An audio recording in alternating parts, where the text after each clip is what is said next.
2019 नंतर जमीन वाटणी झाली आहे का? मग पीएम किसानचा हप्ता अडकणार का? हा आहे आजचा मोठा प्रश्न.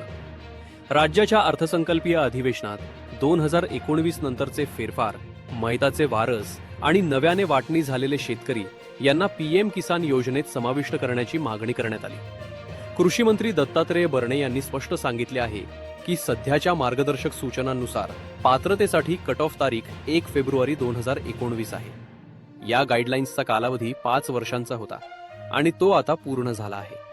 त्यामुळे नवीन शेतकऱ्यांना समाविष्ट करण्यासाठी केंद्र सरकारकडे नवीन मार्गदर्शक सूचना जाहीर करण्याची मागणी राज्य सरकारने केली आहे.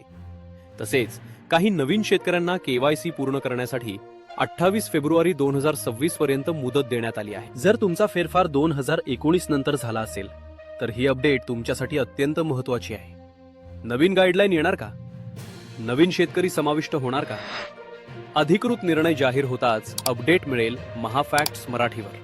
लाईक करा, शेअर करा आणि सबस्क्राईब करा.